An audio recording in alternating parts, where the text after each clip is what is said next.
Hi, family. I want to thank you all for participating in Day 2 challenge. I also want to thank you all for all of the encouragement and support that I've received through your comments and your direct messages.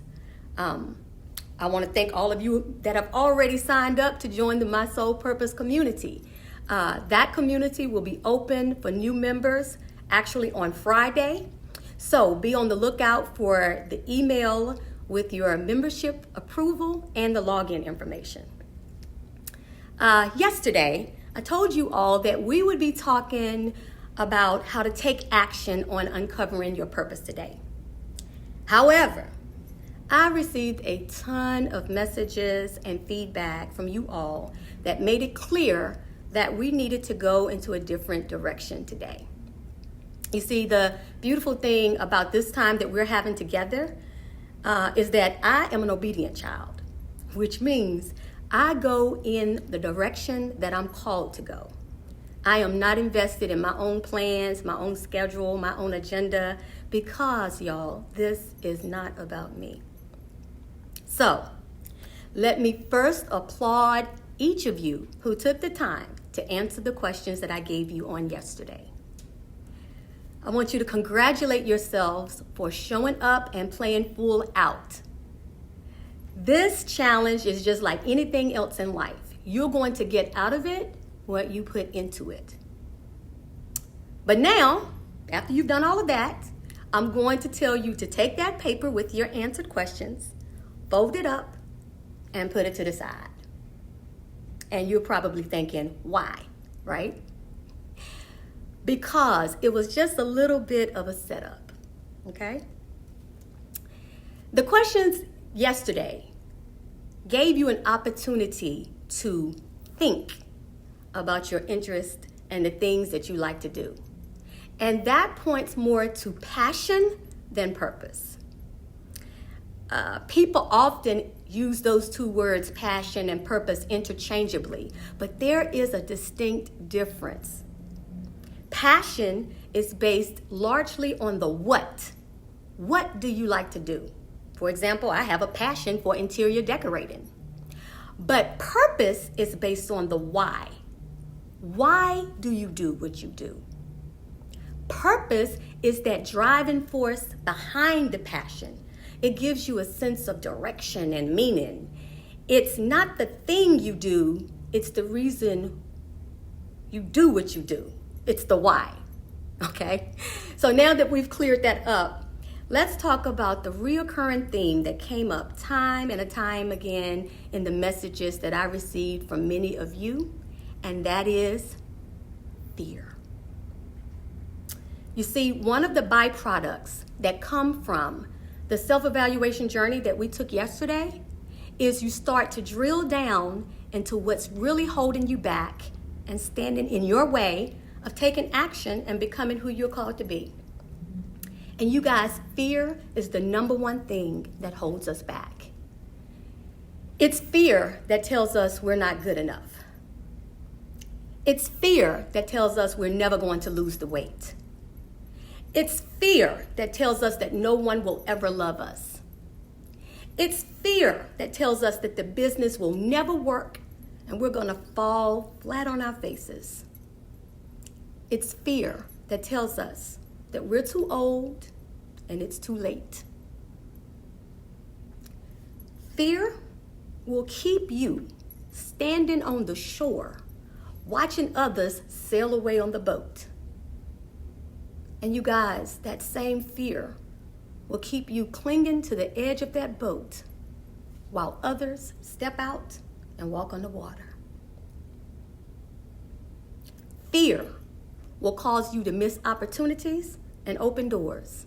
Oftentimes, the same opportunities and open doors that you had been praying for. So, let me tell you a story. Up until last year, when I was 52 years old, I had only been on a plane 3 or 4 times in my life. When I tell you guys that I was terrified of flying, please believe me. And it's not that I didn't want to go places and see and experience different things. It was simply that my fear of flying was so great that I wouldn't allow myself to do so.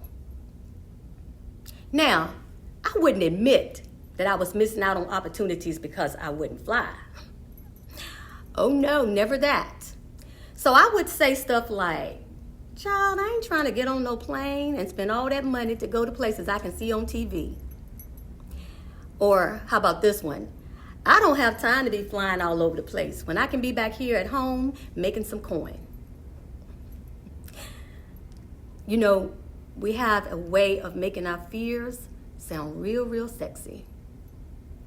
But in my quiet times, when I looked at myself in the mirror, I knew the truth. I was scared, and I was allowing that fear to hold me hostage. So, last year in June, I was given yet another opportunity to have an experience and to be in a room that, as a country girl from Ringgold, Virginia, I never would have been invited to. But the catch was, it required me to fly to the Bahamas alone. Now, I want you to understand that even with those 3 or 4 flights that I had been on before, it was never, ever, ever alone. So, like you, here I stand at the crossroad of letting fear rob me of yet another opportunity, or boarding that flight afraid.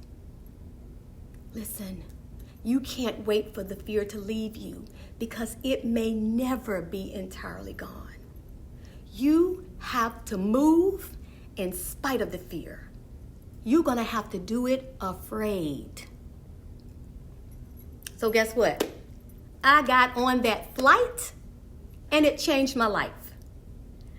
And the truth is, I've been flying everywhere ever since. I fly everywhere. But I'm still a nervous flyer. I'm still afraid. It's just that now I refuse to allow that fear to keep me from experiencing what God has for me. So, here's your homework for today. First, I want you to get super clear on your fears. Admit them, own them. Okay? And once you've done that, you'll find that you can start to develop some strategies to help you overcome them. And I'm going to give you a few questions today to help you with that. Number 1, ask yourself, what would I do if I wasn't afraid? Number 2, what obstacles am I putting in my own way? Number 3, what am I holding on to? What beliefs am I holding on to that's holding me back? And the last question, number 4, how would my life be different if I did the thing that I'm afraid to do? How will my life be different if I don't do that thing? Take some time today, answer those questions for yourself. And I want you to remember that taking that time is essential. You're worth it. You are worth taking that time. This is your time. You would not be in this challenge if you were not ready for something different. So take that time, complete your homework. I'm going to see you guys tomorrow, same place, and the same time. Take care. See you then.